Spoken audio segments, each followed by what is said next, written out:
Welcome! My name is Brad Decker, and I'll be hosting this virtual presentation for your viewing.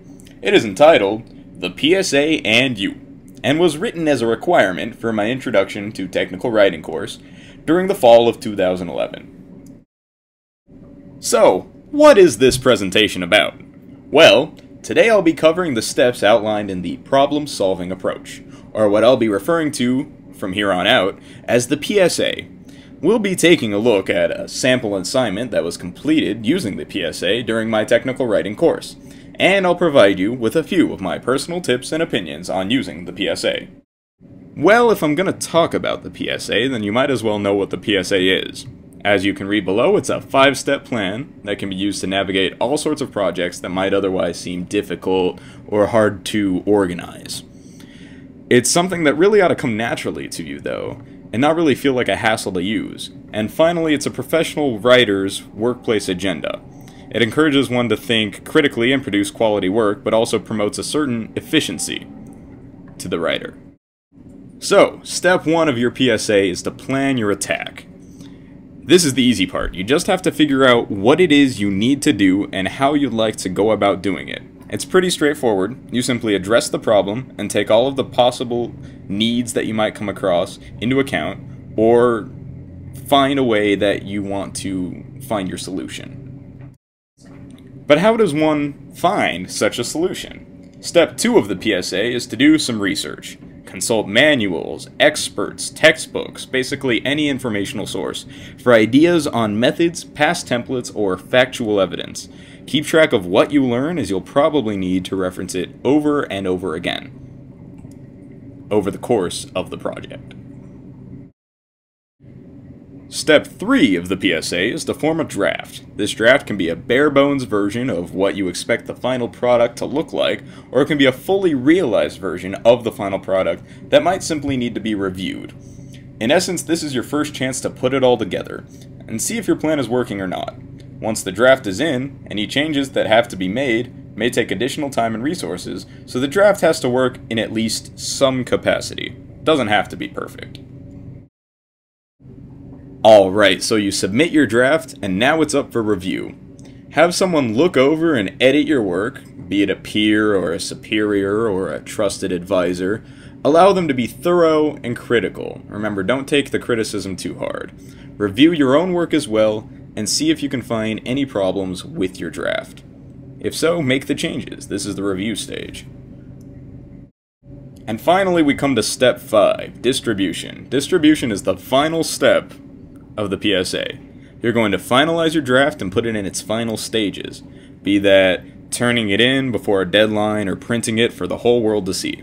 This is essentially the reward for all that hard work that you've put in. Congratulations on finishing your project and using the PSA effectively.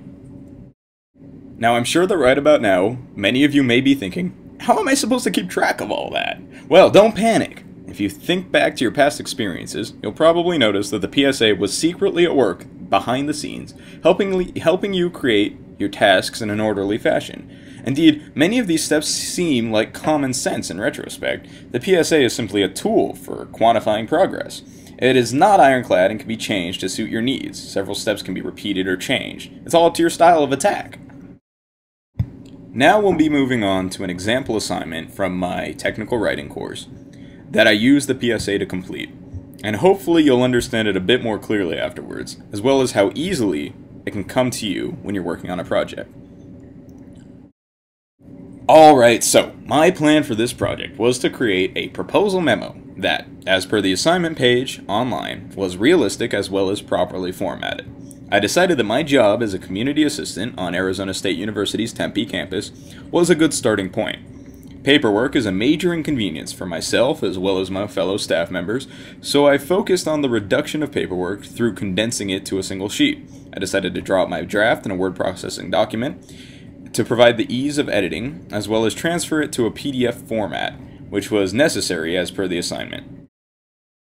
My research on this project was already halfway done for me. My life as a community assistant was part of the information I drew upon to write this memo. I already had a working knowledge of the paperwork situation for me and my peers, so it was easy for me to write about. Furthermore, though, I had no idea how a memo ought to be formatted. I'm a college student after all, and have never needed to send a professional memorandum. I used the assigned reading in the textbook as my main tool here, and found the formatting fully presented as a template in the assigned pages. Once I finished researching, I put together a nice, solid draft that I found to be nearly completed. I figured on having to change the formatting a bit if I received any feedback regarding it, but I was already clear and concise in my wording. The content of the draft was not the issue in my mind, so I found myself in a pretty good position at the draft stage.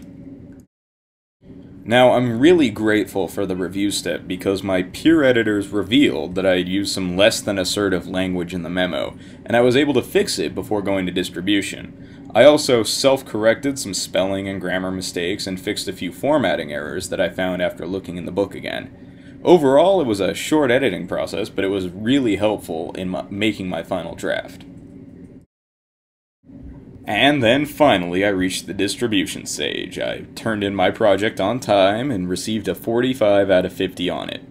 It wasn't perfect, but I gained some good critical advice from the grading comments left by the professor, and was overall pleased with the results. It was a good assignment, and I probably could have turned it into my supervisor, and though I might not have been able to effect a change, they certainly would have respected the fact that I tried, and would have liked the format.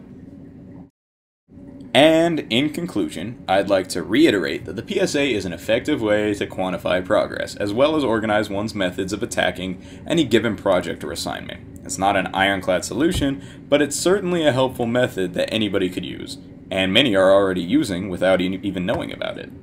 And I'd like to thank you for watching this presentation. If you've enjoyed yourself, I've been Brad Decker, your host. If not, my name is not important. No, seriously, forget my name.